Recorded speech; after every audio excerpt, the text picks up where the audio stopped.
Welcome back, my friends, to the show that never ends. This is the Thursday, November the something or other edition of the vBrownBag. We're kicking off our second night of second week, combination of the two, I guess, of Jillvember. We've recently, coming off the tail of Keithtober, we're taking a slight change in focus for the next month or so on other professional skills, not just the technology pieces and the nuts and bolts of things, but the bits that surround you in your professional career as well. And to that end, tonight we have Jill, and I believe we're going to be talking about resume development, resume building. You've probably got a fancier word for it than I do. So well, I guess we have to get some logistics out of the way, right? To communicate with us both live and after the show, use the vBrownBag hashtag or hit at vBrownBag on Twitter. I don't actually have the proper speaker deck with all of the links to our other shows, but we're global. We're in just about every time zone, every day of the week. We've got something else going on brown bag wise, and we also typically have something going on at some live conference, generally near you. Be it VMworld, Cisco Live, NetApp, or I think we were at a NetApp thing this year. Not really sure. You can tell how long it's been since I've done this, and I apologize for that. With all of that said, I'm going to go ahead and pass presenter to Jill.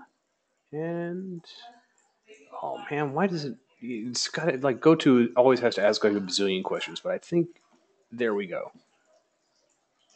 Okay, cool. All right. Can you see my screen? Yes, ma'am. Okay, cool. Your audio cut out for a second, so it scared me, but now it seems to be back. I'm like, don't leave me alone here, Cody. No, no, that's not the intention. Well, I am happy to be back for the second night of Jillvember. Yeah, and now I wish I had a cooler title or a way to talk about, or I guess subject matter for resume writing. But I didn't spend too much time on that. But I will get into some logistic stuffs. But I'm amped to be back. It's a pleasure to be on tonight with my old coworker and dear friend Cody. So I'm happy to bring you out of, I don't know, retirement. How long has it been since you've hosted? Uh, well, we'll um, we'll just pretend you didn't ask that question. It's been a long while, um, a long, long while. Well, I feel very honored then. Thank you very much for making time for me. No worries, no worries. Yeah, so last week we talked about all things communication, and this week we'll be talking about resumes and that kind of piece of the puzzle in career development and personal development. And similar to last week, I really want this to be as collaborative as possible. I get bored myself just hearing me talk for too long. So if anyone has questions, comments, whatever, Cody, you as well, like just feel free to interject and make this a more like, I don't know, two-person conversation rather than just me. But yeah, so we'll kick things off. I'll do a quick intro in case y'all didn't see this last week, but very briefly, professionally, I am the technical community manager over at Simple, which is a fintech company based out of Portland. I myself live in Seattle with the two beautiful little dogs that are on the screen right now, Noodle and Bean, my pride and joy. And we work remote. Simple is very remote friendly, which is super rad, so we don't have to move and go in office every day. From a educational kind of background perspective, even though I am a technical community manager, I am not in the background of tech. I have a background in psychology. So undergrad, dual major in psychology and sociology, and then grad school I have my master's in what's called industrial organizational psychology, which is very short form, the study of humans in the workplace and kind of everything that encompasses, which is a lot. From an online perspective, some people know me. That sounds self-important, but we'll just go with it, from Twitter. I am at Jill Jubs on Twitter, or often known as Hug Dispenser, which was a joke many years back that just kind of took off. I'm from the Midwest originally. I like to give hugs and be affectionate. I was going to So say it's not entirely untrue. yeah, no, it's very on brand, and I didn't have to like change to be on brand. It's just I like giving people hugs. So yep. So that's a little bit about me. And first, when we kick things off, this is something that gets brought to my attention a lot, or I get asked a lot.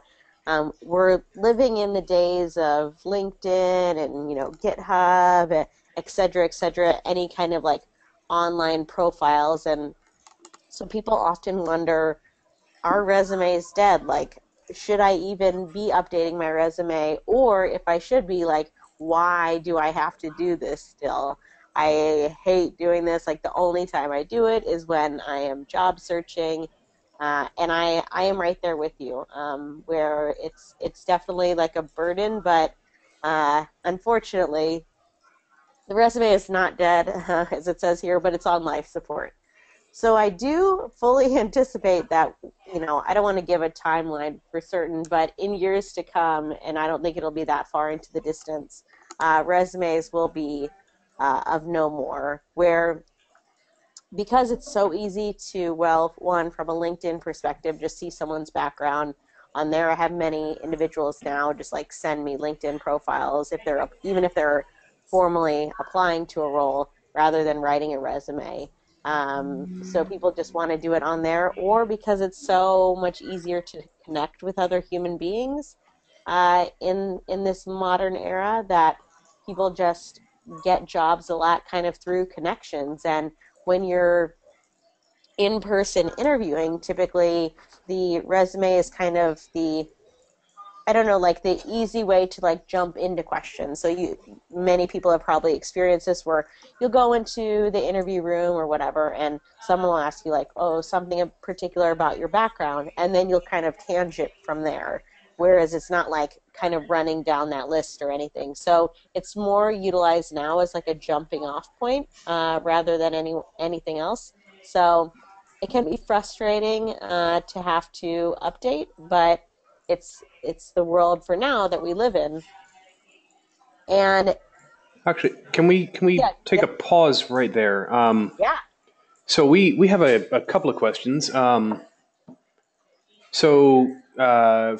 First one is, I'm going to do these out of order in which they came in, but so like, do HR departments even know what LinkedIn is? Right, is the first one, and then I guess a clarifying question around that is this just tech resumes, or all of the surrounding bits and pieces as well? yeah, that's a really good question. Especially from the tech perspective. So I would say that most HR departments, because of recruitment, know what LinkedIn is today. So when I've worked in tech most of my career, but I got my start working at a manufacturing company, and I was doing HR. HR there, like all encompassing, and recruitment was just a piece of that.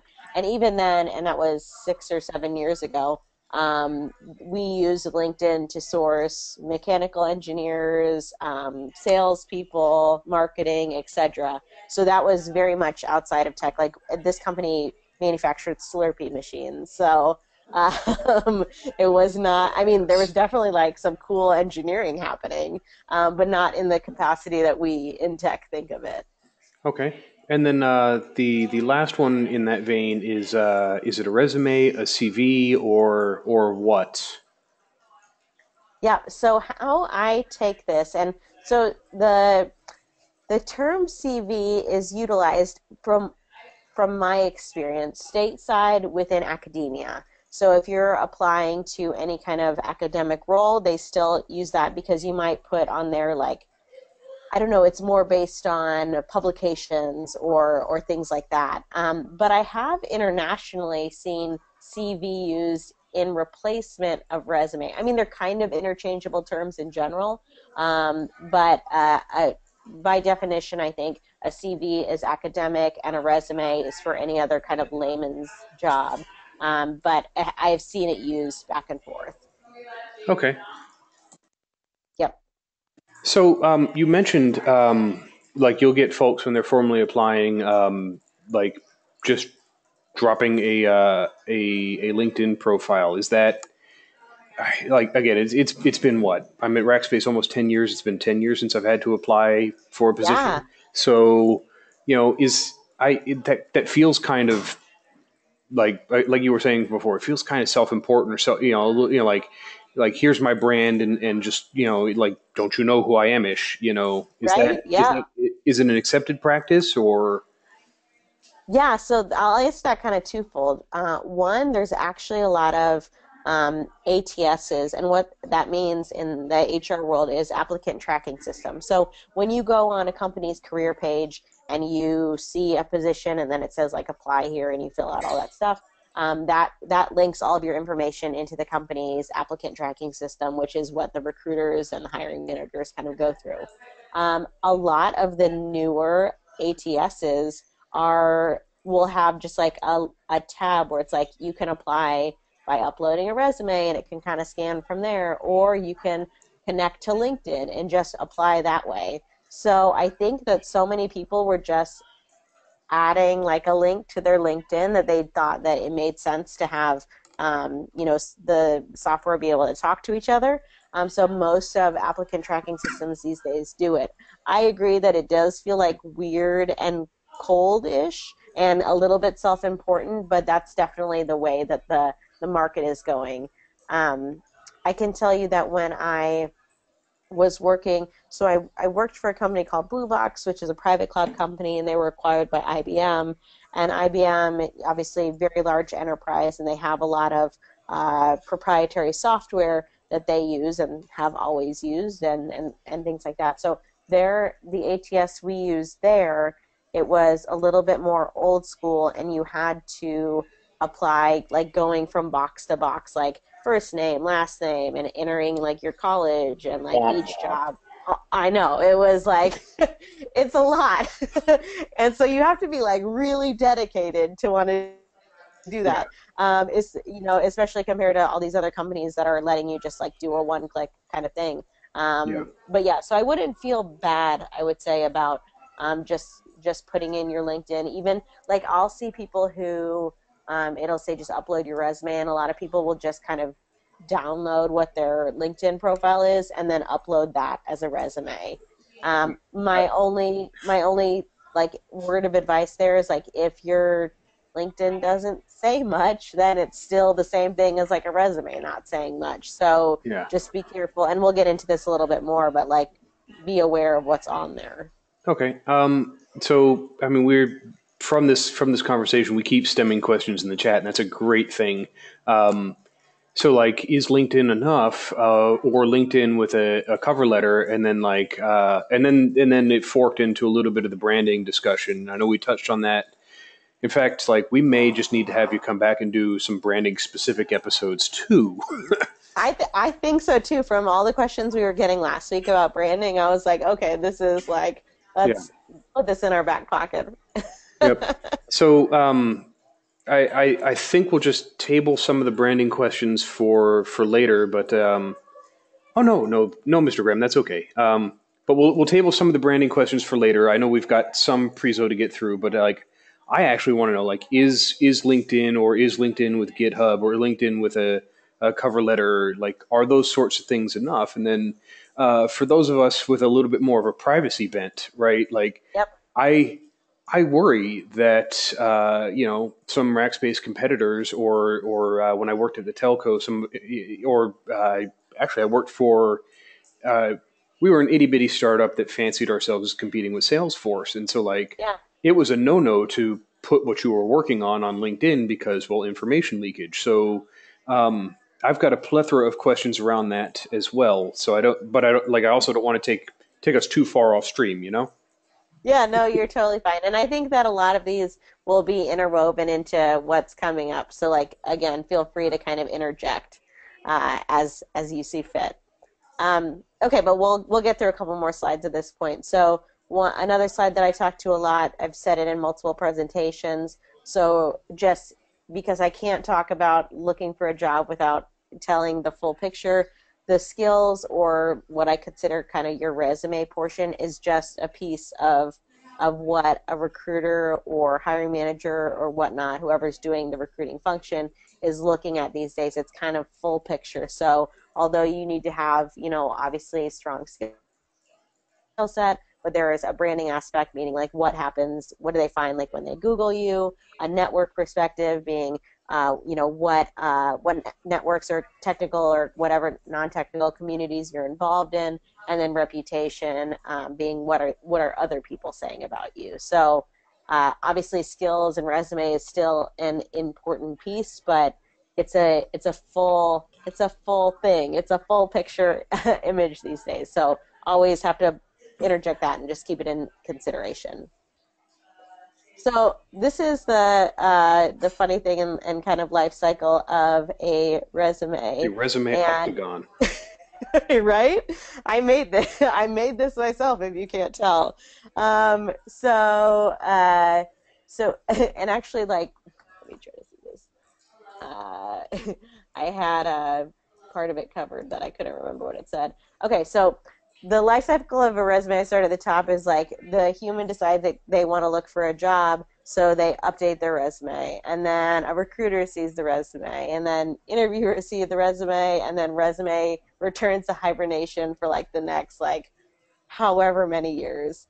So I wanted to bring this up as a point because it is as I guess a frustration point too, where when you are looking for a new job, if it's multiple years later, that you've been in a role where there's so much kind of like backstory that you're having to do, and you're doing it for like this very like minimal short outcome. So what's kind of important and could be helpful along the way is a component of LinkedIn. And so when people update their LinkedIn, they tend to do it more often than they would a resume, whether it be from like a promotion that they got or maybe like a project they worked on. And I think that's a great thing about LinkedIn because it comes to mind for people a little bit more. Because if you've had a job for 5 years and you decide that you want to start looking, like trying to remember the most like key components of the last 5 years of your life is pretty difficult. Oh my Uh, gosh.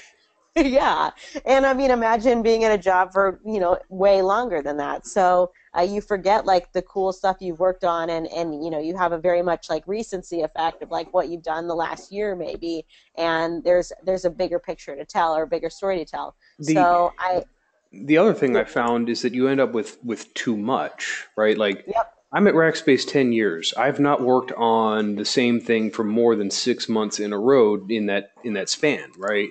Maybe in the same business unit or the same team, but not necessarily the same project. And so like how do you consolidate that down into but I sorry. Yeah, no, no, that's totally fine, and that's a good thing to bring up. And actually, I was hoping this would come up. I am in currently, so I mentioned I live in Seattle. I'm currently in Nashville for DevOps Days Nashville. I'm giving a presentation tomorrow morning, so like I'll welcome good vibes for that. Um, but I was talking to one of my friends, one of my internet friends today, who I got to meet in real life, which was rad, and talking about this presentation tonight about resumes. And he was showing me his resume. He's recently switched jobs, and he was very proud of it. And he was at his last role for 5 years or something like that. So a significant amount of time where, like you said, Cody, like things build up, and if you're putting too much, it's not necessarily a good thing because it gets kind of wordy. So what he had done was put a few like key roles that he had, but also he grouped it, his explanations under like core competencies is the best way I could describe it. So like team leadership, and then like a few things, and then like I don't know, like learning and development, or some like those types of things, instead of like when I was a engineer one, I did this. When I was an engineer two, I did this. Because So there's a lot of bleed over that could happen. I say so moving from a role based thing or role based bullet list, it's a this is the skill, and these are the times I exemplified that skill, sort of thing. Yes. Okay. Yep. Yep. And I thought that was a really cool way to do it, because as we're talking about, like if you've been there multiple years, worked on multiple projects, and sometimes it's at very different spectrums of the company, like Yep. to be able to articulate that is pretty difficult on a 1 to 2 page Yeah. document. Well, and so that brings up the formatting question. I know formats have evolved from the last time I had to do it, and like when my dad helped, sat me down and helped me put together my first resume to apply for my first like big people job, right? Yeah. The first time I sent the thing in, the like, is headhunter still a bad word? They were headhunters back then, and like Yeah, it's still. I mean, yeah, it's not a great word. well, it was like a third party recruiting firm kind of thing, and I Yeah. don't know what the proper word is, but they took the thing and were like, yeah, so the last time that was relevant was in 1980, so we're going to fix this for you. So um, are there trends that are in style or looked upon better than others, right? Like the highlighting the skills in examples feels really good to me, but is that what's going good now, or is it? Yeah, I would say that for me, it's not a specific style or format. My key things that I'm looking for is like I want it to be clean. Do not want it to be over 2 pages. Like I prefer one, but I understand like even as I go further into my career, I'm pretty sure mine is 2 pages. Like it's just really hard to put it on one Yep. page, but I also don't want it to be like 8 pages. Like you give me an 8 page resume and I am just like already starting off on a bad foot because that's just like way too much. Um, but I think so 1 to 2 pages, I think, clean, and as concise as possible. And I'll get into a few like kind of other tips as well. But I think that people focus too much on specific format where I don't really like I think it's telling that I don't even have a particular a style or format that I like, and I've looked at I can't even imagine how many resumes I've looked at in my life, a lot, and there's still not anything in particular that sticks out. So it's really more about it looking like neat, and well organized, and just like nothing else kind of getting in the way of me being able to kind of read some of the text. Okay. And then I think this answers the question, but I'll ask it specifically anyways. Like if I have a bunch of certifications, should I put those front and center? Should I put them at the end? Should I like where do those go?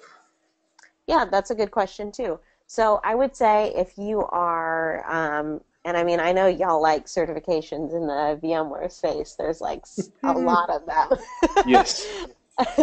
I would say for a specific role that you're applying to, if there are key ones that are of utmost importance, like feel free to throw those at the top. But I don't want a long list of like every certification that you've had at the very top. Like that gets a little bit much. Especially the VMware ones are like there's a lot of letters and numbers happening in some of those, and and so like just but if it's important, like obviously you want the first thing that a recruiter or a hiring manager or whomever sees to be the key thing. So if it's the key thing, put it there. If it's not, then people will definitely like get to it on the, at the tail end of the resume. Okay. Okay, cool. All right. So I keep saying that, like I'm kind of poo-pooing on resumes here, but saying like you have to do it anyways, which is kind of true.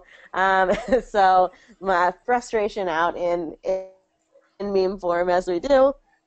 And then basically Hmm. this is this is what you don't want to see from a recruiter. So it's someone squinting and saying not sure if asleep or reading a resume. Obviously, I think that y'all in the technical profession can empathize looking at a screen all day, whether it's code or whatnot. We look at words and it can be tiring, and so you have to be able to stand out a bit. So, well, like, what do recruiters want? How do you get a recruiter to not to not be staring like falling asleep at the screen? So there are a couple things that came to mind for me. One, as you know, as bad as it can sound sometimes, but there's definitely some aspect of keywords needing to be there for a specific role. And I know that everyone wants to avoid kind of sounding too buzzwordy or whatnot.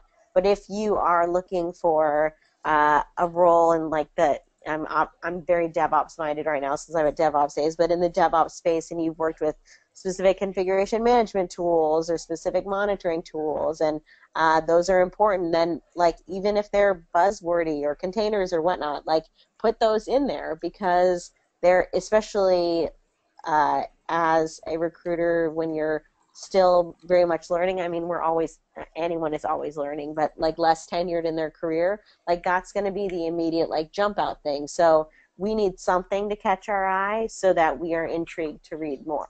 Okay. Read more. So, On yeah. on that point, should I have or phrase or position a resume differently depending on the target audience, be that a recruiter directly or generically an HR department, or should I even tool one up for a for like should I SEO optimize one for putting out there for like for I forget what the applicant tracking systems and so forth. Yeah, so I think that that's also a good question. So are you saying, I want to make sure I'm understanding correctly, are you asking about changing like titling or just like words in the resume or? The Okay, so Graham is like the whole darn thing is how he clarified that. Okay, perfect. Yeah, so I would say if you are, I wouldn't worry about SEO type of stuff too much in an applicant tracking system because, well, okay, so now I'm debating even saying that because there are some larger companies, like the more enterprisey you get, the more that you're going to have computers being like the first pass.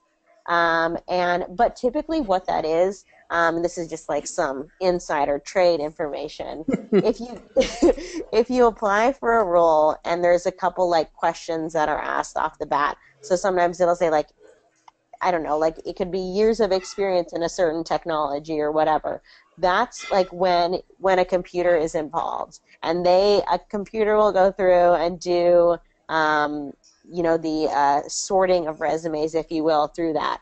Now, I have not worked at a company or heard of a company that fully just goes off resume searches. So there's something that you do first that then it like moves people to the left and to the right from that perspective. So those are important questions if they are there. But as far as like keyword searches on a resume, well, okay. So also now I'm just you got me thinking now, Cody. Uh, Sorry. no, this is good. This is a great exercise for me. Um, when you are applying, it's going to typically be a human who is going through and looking. But if you apply to a role and you are declined, or maybe the role closes or something like that, your resume is still stored in this applicant tracking system. So what recruiters do sometimes is, and this happens in agencies a lot too, so the third party recruiters, is they will go into their own system and use it as LinkedIn and search through old applicants because if you're large enough, then you've had a lot of old applicants and search for people through that. And then it's kind of like a already like prompted candidate because clearly at some point they had interest in your company, so they may reach out from there. So there is a kind of keywordy kind of component that could go into that. I don't know if that made sense, but Uh, I so what I'm trying to derive from that are particularly for my audience, right? Like, yeah. are there some specific tactics or tools or techniques they can use to better their chances in that scenario, or to because like, well, why don't you notice me, right? So Yep. yes, we focus on keywords and so forth, but like when a machine is reading it versus a person. So if I'm applying to an IBM or to a GE or somebody that's got staff in the that's measured in the tens and hundreds of thousands, right? Yep. How do I get that front and center? Yeah, so it's definitely that I would put, yeah, I mean, you want, as quote unquote bad as it sounds, like you need your resume to be able to pass these initial things. If you have like no outside, I don't know, like connections into the company. So like there's no one on the other side like saying like, "Oh, we should go look for Cody's resume." Like I knew Cody was going to apply or whatever. If you're just like cold applying, there is definitely a component that you need keywords on there. So like don't feel bad to put that, and especially if you, and you would never know this if you happen to be applying to a position where a less technical recruiter is working that position, they will literally go like have the job description from the hiring manager in front of them and pick a few words that the hiring manager maybe underlined for them and look at resumes for those words because they don't like yet understand. So you definitely like don't try to be too creative in like not using buzzwords. Like it's okay to be basic and use some buzzwords. Okay. Um, so let's see. I think we'll get to like where to put your resumes down the road. Like, is LinkedIn it, or is Monster still a thing, or Dice, or? But I think maybe you've got that coming as well. So, Yeah, we'll talk about that a little bit for sure. all right. So then other things that recruiters are looking for, and we talked about this a little bit in being clean and concise. Um, Definitely like be as articulate as possible. So and what I mean by that is to not be too run-on-y. So I've definitely seen resumes where they're like in paragraph form. And I know because I've applied for jobs before and I have a tenure as well, like it's very difficult to be like bullet list kind of concise about things, but it's going to help you like tremendously to not have a really long form resume at this stage in the game. Now, if for some reason you feel like you have a lot more to say or you want a long form one, what is like the way to get around that is having a resume that is short form that you put in, and then if you come in and like you get to the interview stage, you're more than welcome, and it like recruiters won't mind this at all, for you to say like I have a different resume that I'd love to have you give to the interview panel, and if you want to give like more backstory, then would be the time, not like in the forefront. Okay. Yep. And then differentiation. So resumes, again, not really like the most fun thing to look at all day. Typically white sheet of paper that you're reading online, all of them kind of look the same, so you want to stand out in some way. And we'll get into that, like how do you differentiate yourself next. Hey. So this comic on here, I'm like just all about reading comics on these vBrownBags. I don't know why. That's fine. So this one is funny that I found, and a woman is interviewing and says, meanwhile, back in the interview, the hiring manager is saying, "I appreciate your achievements are probably considerable, but writing Google Me is not an alternative to a CV." um, which I know that some of us kind of feel like that, and that sounds self-important to say, but also like even myself, like I have a ton of stuff online, so it's just sometimes it would be easier to be able to say just like Google my name and things will come up. But obviously don't do that. So how do you differentiate yourself? And one thing I kind of want to tangent for a second before I go into these too much. I toyed with the idea of having like solidified examples, like example resumes on here, but then I decided to not, because I don't want like this to be cut and paste or like copy kind of thing. Like that's not the point. I think that like I said, there's not a right or wrong way to do it. It's just to use the kind of knowledge that I'm hopefully giving you some insight to tonight, and be able to be creative and do your own thing as well. So, but in that vein, feel free to be a little bit creative. It doesn't, there's no one way to write a resume. I've seen resumes that have one, it's full page. I've seen resumes that are like two columns on one page. I've seen resumes that are like, I mean, all sorts of things.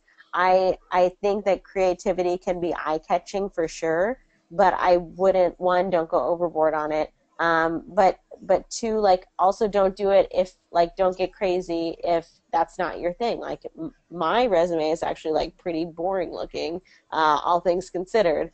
So just, like, but don't be afraid to, like, shuffle things around and So the like, yeah, go ahead. are the days of cardstock and cologne on the thing, like, are those long gone then? Those are long gone. Okay. Yes. Yes. Oh, that's a really good. I actually like forget about that. I, as a recruiter, if you come up to me at a conference and just like give me your resume, I'm trying to think of where I see candidates in the wild. If you come up to a conference and just like coldly give me your resume, I probably won't have much to do with it. And not meaning like just the paper. So if I am interested in you, what will likely happen is I will go back and just like go on LinkedIn and look you up and then like import you that way, because I would have to, I don't know, like scan the paper into the computer, and I don't even have a machine that does that anymore. So it's easier, like if you just meet someone, to get a contact, get an email address or whatever. I much more appreciate that, and just like send me your resume via email. So hard copy is just like there's not much need for it. Now, is that because you and I, we live in the tech world? Is that something specific to, say, high tech positions in particular? Like our V Brown Bag audience touches on a lot of folks that are in the high tech world, but also a lot of folks in IT roles in more traditional spaces as well.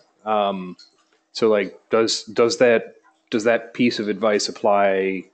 Like, is that something that's been a sea change in recruiting over the last little while, or is that something still specific to us and techies talking to techies kind of thing? Yeah, so it's pretty much a sea change in recruitment. The only time that I really see in a more acceptable way recruiters getting resumes is if they're at like a college career fair. And then typically the colleges tell the, young little ducklings to to bring their resumes and hand them out. But even then, really, like if people end up coming in for interviews, you'll typically have it will be in at some point you'll have to send them some kind of online form, just because the majority, I mean, even when I've worked at companies that weren't a company that was not tech, my quote unquote applicant tracking system was Excel, and you just do, you could do what you got to do, but I still like kept resumes online. It wasn't in Drop. I don't think Dropbox even existed or anything then, but it was like in just some folder or something. But yeah, so typically the paper resumes, unless you're, I don't know, a college student, are just kind of out the window.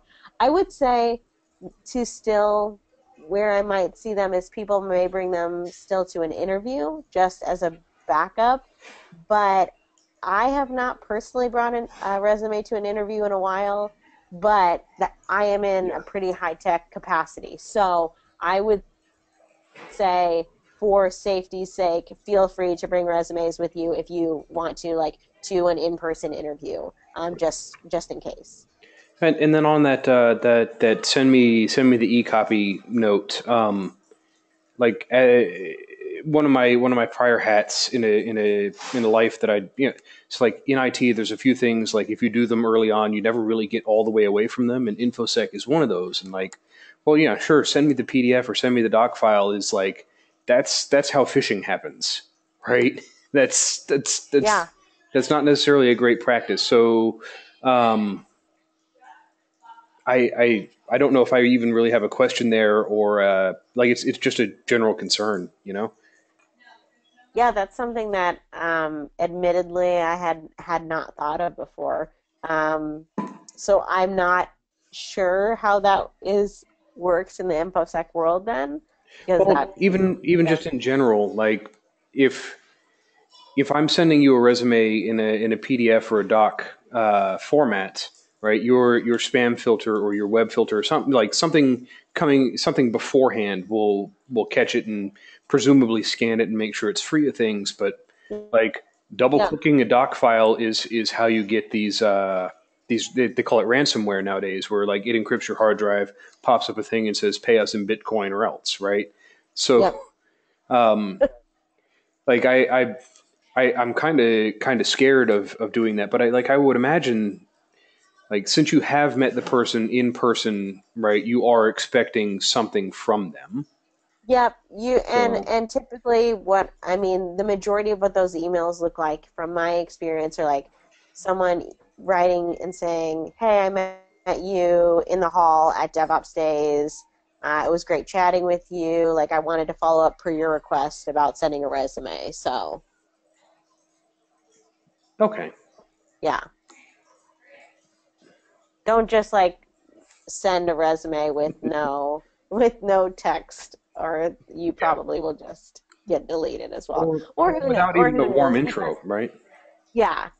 Also, I mean, let's be honest, us recruiters, we're not engineers, so myself included, I don't think of that stuff sometimes. So, as silly as it is, gonna get anyone, it's probably gonna be a recruiter.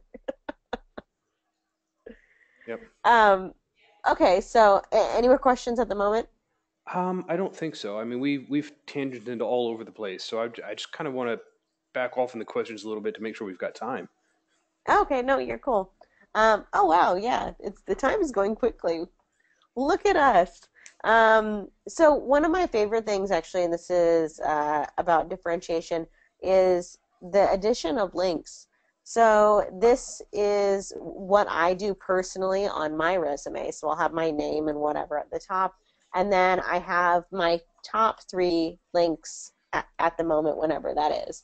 And you know, I am a little bit more in the public eyes, so I do obviously I'm on a podcast now. I do podcasts or I speak at conferences and I like to blog. So it may be any combination of those three, but if you don't, I mean, this is a great place to like put a specific project on GitHub that you are working on or any of the above because and why I wanted to dig into that it's great to send your GitHub profile. But the more active that you are on GitHub, also like the more, I don't know, just data there is there. So if there's something in particular that you are just like jazzed about and super proud of, I would highlight that for certain. When I go look at a GitHub, I will typically like look at your public repos and then see like who has maybe like, you know, uh, view by like who has forked it the most times, just because that's the easiest to see what it is if I'm going to dig in. Um, so so consider that. So maybe there's a project that you've worked on that you think is super dope, but it's not like this super popular thing, which is totally fine too. But this is the opportunity to show off it and highlight there. I think a lot of people tend to put this stuff at the end of the resume if they put it on at all. And I really think that because a recruiter, I mean, is spending honestly at the beginning like 10 or 15 seconds looking at your resume as they decide if they're actually going to read it or not. Like you want to catch their eye incredibly quickly. So to have that clear and concise immediately at the top, I think it paints a really nice picture of who you are without even having to say much. Yep. So on that note, yeah, like in my role in a VMware capacity and like as a Microsoft admin before then, like yeah, maybe it's becoming more common as the type of sysadmin role changes. But like Yeah. having a GitHub was never really something that crossed my mind. It was never, Yep.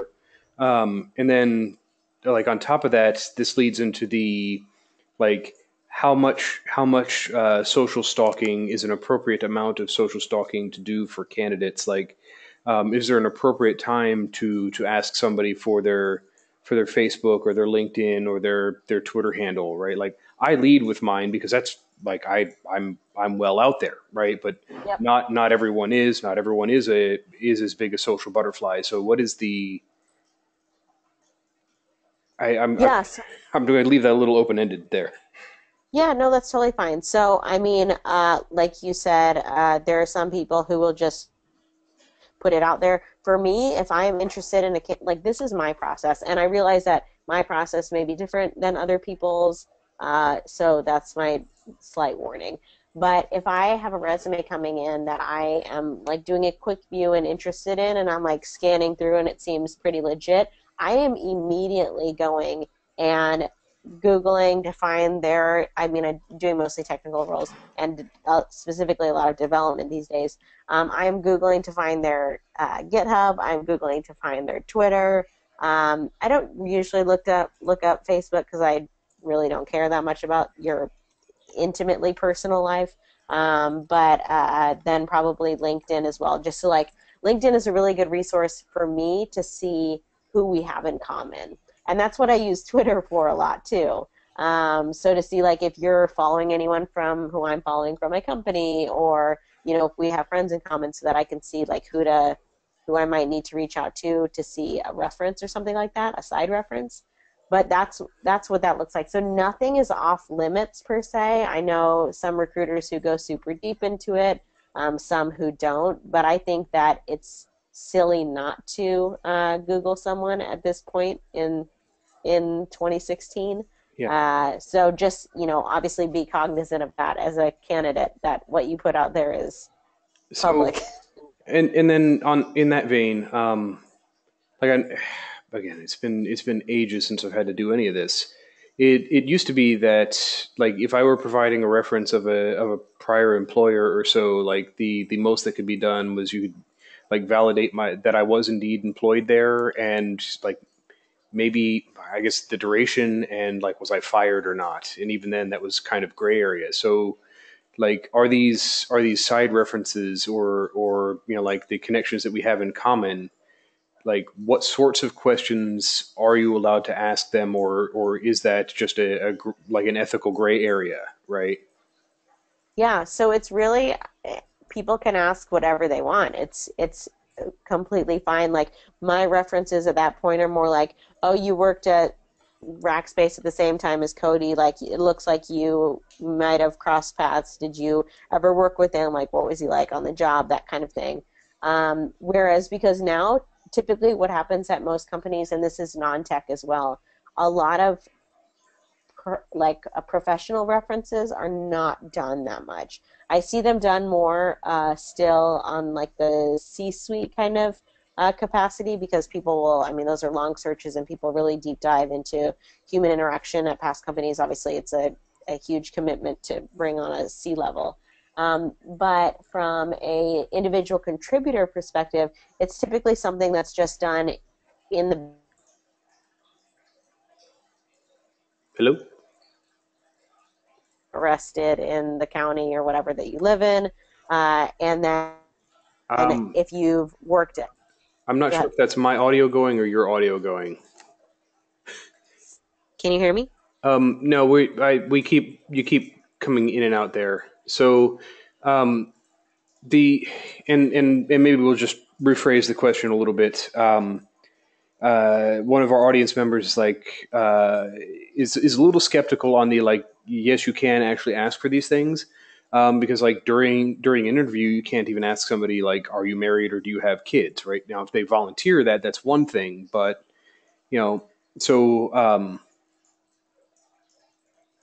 So they're skeptical about me asking other people about work experience or something like that? or I guess it was just so you can't just ask anything. He's asking for are there limits on the social info and what you can ask. So like I guess there are hard and fast areas that you have to avoid, but like when it comes to social connections, are there areas that you have to avoid? Yeah, honestly, there's not. I mean, typically most people act fairly ethically, I would say in that regard, but more I guess people use it more as like a work reference. But yeah, so there's no legal ramifications or like that kind of stuff about these like side because it's just all I don't know, like your reputation kind of thing. So there's no laws about reputation or like what you're putting out there and then it's getting recepted by someone else. So it's been going on for years. I mean, obviously it used to just be done over the phone or whatever, but now it's just done kind of back channeling.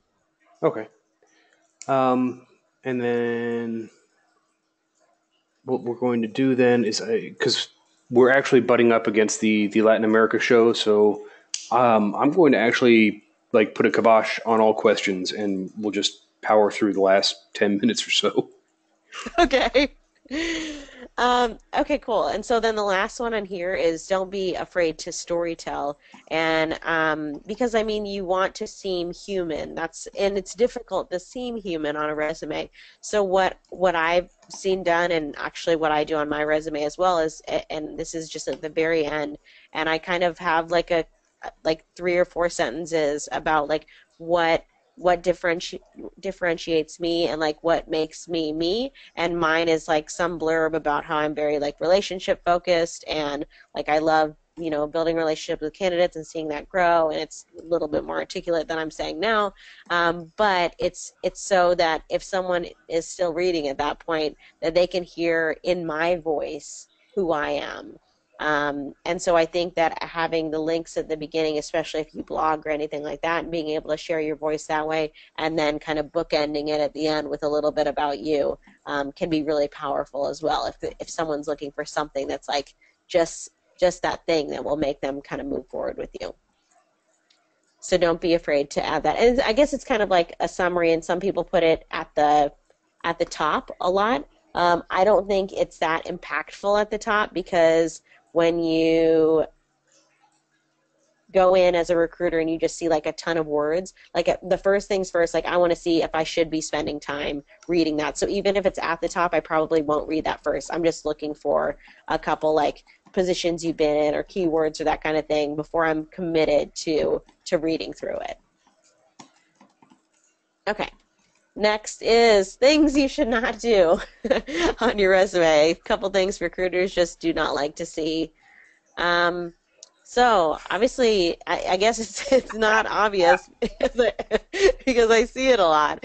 But don't lie on your resume. I would you would be shocked at the amount of times that people have something on there that they've worked on, and even if it's obscure, like just assume that you're going to run into someone throughout the interview process that's worked on that obscure thing too and they'll probably like they're like oh wow they worked on that and they're going to ask you about it and so even it just like puts such a rain cloud over the interview if you even if it's not necessarily pertaining to the certain job that you're interviewing for if they see something and ask you about it and you've said you're like have some kind of like I don't know, subject matter expertise in it, and you are just like fumbling all over the place because you actually never worked on it, it's just going to look bad on you. So just be brutally honest on your resume. Next is, we'll put this kind of together, pictures or color. Just I think it's more standard to see pictures on resumes for international, and I will tell you that maybe it's acceptable internationally, but from a U.S. Or North America kind of perspective, because most companies are trying to be as inclusive and diverse as possible, it really is just like we're going to probably have to take it off to send it to the interview team because we can't like there's just like too much bias potentially involved there. So just leave any kind of picture off your resume. And then color is hard. And I mean, if you have like a divider in a color or something like that, that's fine, but don't do anything overly colorful.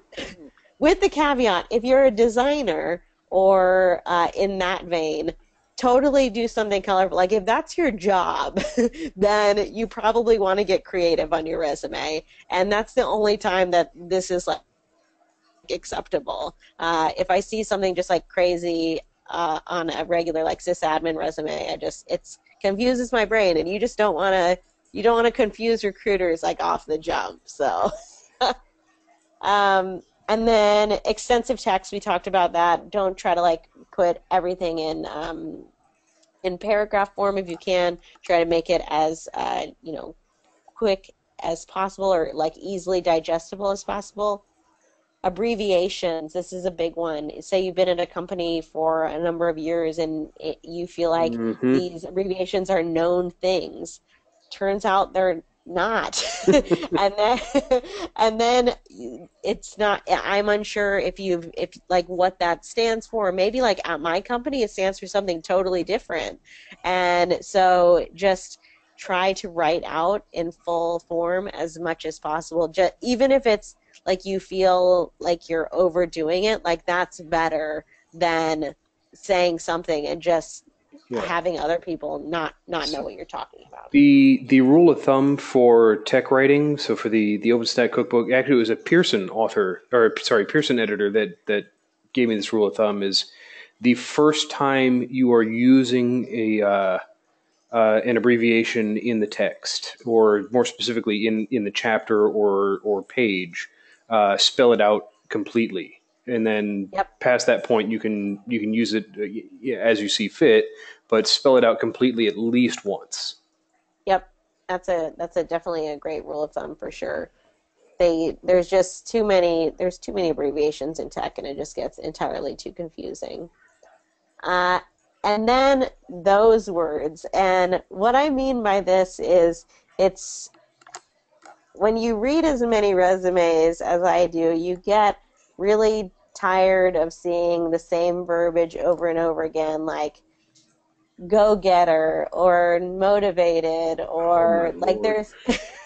there's so many of like I get like don't get me wrong, I get it. Like it's hard to think of things sometimes to say, but uh, it's those types of phrases where it starts to just mean nothing. So if you can be a little bit more clear and concise about like what you mean by a go-getter or you know I don't know, just like any kind of little sayings or anything like that. Just be, um, just be a little bit more, I don't know, uh, clear instead of just glossing over, because that those definitely won't help you along the way. Because I mean, no one's gonna write on their resume like unmotivated human, like, I may or just do that the next time I have to apply. Lazy, unmotivated. see how long it takes for someone to get back to you. Maybe Yeah. no one will notice. Who knows? Okay, and then a couple of things that you definitely should do first, and this is something I wholeheartedly believe in. Do not blindly apply if at all possible. And what I mean by that is when you go on a company's career page and just submit your application. Getting a job that way is so difficult. I'm not saying it's impossible, but it is very difficult. I myself have applied for many jobs and not taken my own advice in this vein and literally just never heard back in jobs that I found myself to be qualified for. So if there is any way that you can do anything you can do to like, get your foot kind of in the door, and by that do things like look up who a recruiter is for the company on LinkedIn and like reach out to them. Or sometimes there'll be like a careers kind of a general career link that goes to an email on a lot of application pages. So email there and say like, hey, I just submitted my resume and blah blah blah, and give a little more like cover lettery thing to them. Or if you can find out who the hiring manager is, like none of my hiring managers are ever like, oh, I hated this qualified individual reached out to me and it was horrible. Like they usually just forward them to me or of interest, or even if they're not, and then it gets to me anyway. So if there's any way that you can have some add on to your like cold resume, especially the bigger the company is, it just gets so difficult. I highly endorse doing that. I actually think and I'm trying to think of my. I guess no, only my first job out of school was the only job that I got coldly applying. So the other one, two, how many jobs do I have? One, two. All other four are all through either a combination. Some were just like knowing someone in the company, but two of them were from applying and finding out who to reach out to as well. So it works. So try it. Next one is, you'd be surprised. Oh my Dan, gosh. just proofread your resume. um, beyond beyond spell check. I mean, I've seen so many typos and misspellings in resumes in general. But if it's unimportant document and you want to impress people with it, like give it to a friend or significant other or someone else to look over too, even if they don't like understand what's on it. Like if you're tech and they're non-tech, it's probably even better that way, so that you can just see like if it makes sense, if the wording makes sense, or like if you use the right form of there, or all of those things that spell check doesn't catch. But no one wants to see a resume with just like gnarliness on it. So please proofread your resumes. And then last, and this I think great timing, is be genuine. Try to, I mean, I think this is the biggest thing, is just be yourself and find a way to be yourself on your resume. If you can shine through that human component, that's going to be what catches people's eye. And whether that's through a link or like just through the way you describe yourself or your wording, don't try to be like, resumes already come off as so cold. So, do what you can to be your warm self, and I think that will come through. And I think that's my biggest one too. Like I'll see a resume that's just like so like kind of ho hum, and then I meet the individual and they're just like a vibrant spirit, and I'm like, where was this on here? And so it's trying different things, and even some A/B testings of resumes. Like if you're putting in a couple of places, like try one and try another somewhere else and see what works. Like don't be afraid to do stuff like that. I do that with my kind of reach outs to candidates too sometimes. I'm like, I'll try to be really creative, and then the person won't write back, and I'm like, okay, well that one was horrible. So A/B testing yeah, resumes. That is neat. yeah. So don't be afraid. And yeah, I yeah, So that's all I got. yeah, and like I have a million more questions. I know the audience. Like I've been deleting them out of the chat because they've been popping up so frequently in the thing. We may need to have you come back for another one where we can drill in on some of these particular topics, or like, and we're still recording, so I'm going to kind of lean on you, and then like your response will be recorded, so you've kind of committed to us, for a blog post or something of that nature that touches on some of these as well, and like you don't actually have to commit to doing it. It's just an ask. I think it would be super duper helpful to fill out some more of these things, and then like if I've learned anything tonight, it's a little bit about, or it's a lot about how much I don't know, and so Yeah. I would love to have you on in a regular kind of capacity for these sorts of things as well.